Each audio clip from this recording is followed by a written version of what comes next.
ছাত্রদের হাতে গড়া একটা স্কুল, শিক্ষিত করে চাকরিমুখী নয়। এখানকার শিশুদের জীবনে ন্যূনতম শিক্ষার আলো পৌঁছে দেওয়াটাই বড় চ্যালেঞ্জ। হাওড়া জেলার উদয়নারায়ণপুর ব্লকের একটি প্রান্তিক গ্রামের এক প্রান্তে শিক্ষার আলো থেকে অনেকখানি দূরে থেকে গিয়েছে প্রায় শতাধিক শিশু। 2022 সালে কোনো একদিনে স্কুল ছুট হয়ে বাড়ি ফেরার পথে দ্বাদশ শ্রেণীর ছাত্র তুষার এবং তার বন্ধুরা অনুভব করেছিল ইটভাটায় কর্মরত শ্রমিক পরিবারের শিশুদের শিক্ষার প্রয়োজনীয়তা। উদ্দেশ্য বলতে আমরা যখন ছাত্র জীবনে ছিলাম ক্লাস 12-এ, তখন আমরা এই ইটভাটায় একদিন যেতে যেতেই আমাদের চোখে পড়েছিল যে এই সমস্ত বাচ্চাগুলো যারা রয়েছে তাদের মা বাবা যারা সকাল থেকে ইট কাটে, ইট বইছে, তো তারা শ্রমিক, যারা পরিযায়ী শ্রমিক রয়েছে, তাদের বাচ্চারা খুবই অবহেলিত মানুষ হচ্ছে এবং যাদের কাছে শিক্ষার কোনো রকম আলো পৌঁছায় না। তো সেইটাকে ভেবেই আমরা আমাদের কিছু স্কুল পড়ুয়া, আমরা তখন ক্লাস 11-12-এ আমরা পড়ি, কিছু বন্ধুরা মিলে এই উদ্যোগটা নিই, যেখান থেকে বাচ্চাদেরকে মূল যে ব্যাপারটা হচ্ছে, আমরা হয়তো এদেরকে একদম একটা কোনো সার্টিফিকেটগত বড় পড়াশোনা দিতে পারবো না, কিন্তু তাদের বর্তমান সময়ে চলতে যে সাক্ষরতাটা, মিনিমাম তারা নিজেদের নামটা, ঠিকানাটা লিখতে পারবে, আরও 4টে জিনিস বুঝতে পারবে। কেউ যদি যে বর্তমান সময়ে কোনো রকম যে ভবিষ্যৎকালে যে তাদের একটা লেখালেখি, নিজেদের ডকুমেন্টসগুলো নিজেরা ঠিক করতে পারবে, সেই জায়গার একটা ভাবনা থেকে এদের জন্য আমাদের এটা তৈরি করা, যে তাদের কাছে ন্যূনতম শিক্ষার আলোটা পৌঁছে দেওয়া। সমাজে টিকে থাকতে গেলে শিক্ষার প্রয়োজন রয়েছে অগাধ, কিন্তু এই বর্তমান সময়েও বহু শিশু যাদের জীবনে লেখাপড়ার কোনো বালাই নেই। তেমনি হাওড়ার উদয়নারায়ণপুরের একটি ইটভাটা, যেখানে বাবা মার সঙ্গে ধুলো কাদা মেখেই জীবন কাটাচ্ছে 100 অধিক শিশু। সেই সমস্ত শিশুর জীবনে শিক্ষার আলো পৌঁছে দিতেই কয়েকজন স্কুল পড়ুয়া মিলে ইটভাটায় শুরু করেছিল স্কুল। সপ্তাহে 3 দিন পঠন পাঠন চলে ইটভাটার স্কুলে। শুরুতে কঠিন লড়াই, যারা শিক্ষার কদর বোঝে না তাদের ছেলেমেয়েদের 2-4 ঘন্টা খাতা পেন হাতে বসিয়ে রেখে শিক্ষিত করার চেষ্টা দুঃস্বপ্নই বটে। যাদের শিক্ষিত করতে স্কুল, তাদের স্কুলে আনতে ইটের টুকরোর আঘাত সহ্য করতে হয়েছে উদ্যোগী পড়ুয়াদের, কিন্তু কোনো কিছুতেই পিছুপা হয়নি তারা। এক এক করে কয়েক মাস, এরপর কয়েক বছর পার হতে ইটভাটায় থাকা প্রায় শতাধিক শিশু স্কুলে নিয়মিত আসা শুরু করে।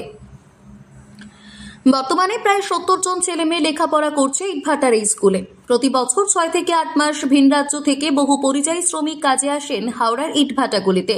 সেরকম একটি ইটভাটায় কাজ করা পরিবারের শিশুদের নিয়েই তুষার অভিজ্ঞদের তরুণ উদয় ফাউন্ডেশনের স্কুল। স্কুলে একজন শিক্ষিকা নিয়োগ করা হয়েছে, যিনি নিয়ম করে সপ্তাহে 3 দিন স্কুলে পড়ান। স্কুলে নিয়মে লেখাপড়া চলে এই স্কুলে। লেখাপড়ার সঙ্গে ব্যায়াম, ছবি আঁকার মতো বিভিন্ন প্রশিক্ষণও শুরু হচ্ছে এবার।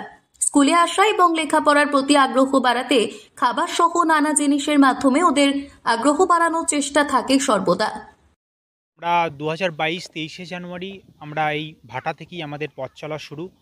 আমরা প্রথম দিকে যখন আসতাম এবং তাদেরকে একটা পড়াবো, যে মনোভাব তাদের মধ্যে যে রোপণ করব ভেবেছিলাম, তার বিরুদ্ধে আমরা খেতাম ওদের একটা কাদার ডালা ছুঁড়ে ছুঁড়ে আমাদের মারতো, মানে যেটা এখন আমাদের কাছে হাসির বিষয়, কিন্তু তখন আমাদের একটা লড়াই ছিল। কিন্তু আজকে আমরা 3টে বছর, অর্থাৎ 3টে শিক্ষাবর্ষ ফেলে এসে 4র্থ শিক্ষাবর্ষে পৌঁছালাম, অর্থাৎ 2025-26 শিক্ষাবর্ষে। একটা বিরাট আমরা অভাবনীয় পরিবর্তন দেখলাম, সেটা হলো ওরা আজকে বিভিন্ন শিক্ষা সামগ্রী পাওয়ার পর আমাদের যিনি ম্যাডাম নিযুক্ত আছেন, তিনি পড়ানোর পূর্বেই তেনারাই ওই ছোটো ছোটো শিক্ষার্থীরা বসে নিজেরাই লিখতে শুরু করেছে। অর্থাৎ যে শিশুরা কাদা দিয়ে ইঁটের গঠন তৈরি করে, সেই শিশুরাই সেই হস্ত দিয়েই তার নামের অক্ষর লিপিবদ্ধ করছে। এটাই তো আমাদের সার্থকতা, হয়তো এর মধ্যেই লুকিয়ে রয়েছে। এর মধ্যে থেকে আমরা অনুপ্রেরণা খুঁজে পাই এবং সর্বোপরি সুশীল সমাজের সুনাগরিকের সহযোগিতায় আমরা আশা করি আগামী দিনেও আমাদের এই লড়াই, এই জারিকে অব্যাহত রাখবো। তারপর বর্ষা পুরলে আবার ভিন রাজ্য থেকে পরিযায়ী শ্রমিকেরা আসেন, তবে প্রতি বছর এক পরিবার আসে না, তাই বছর বছর নতুন ছাত্র হাজির হয় এই স্কুলে। পরিযায়ী শ্রমিক পরিবারের শিশুদের ন্যূনতম শিক্ষা দেওয়াই সংকল্প অভিক তুষারদের। কয়েক বছর পেরিয়ে সেই লক্ষ্য সফলতার দিকে। শুরুতে কয়েকজন স্কুল পড়ুয়া মিলে স্কুলের সূচনা হলেও বর্তমানে অনেকেই এগিয়ে এসেছেন। ইটভাটার মালিক কর্তৃপক্ষ শিশুদের শিক্ষাদানে সহযোগিতা করায় এত দূর এগিয়ে যাওয়া বলেই জানান উদ্যোগীরা। আরও জানান, এই স্কুলকে আরও সুন্দরভাবে এগিয়ে নিয়ে যাওয়ার সকলের সহযোগিতা কাম্য। হাওড়ার উদয়নারায়ণপুর থেকে রাকেশ মাইতির রিপোর্ট, লোকাল 18 বাংলা।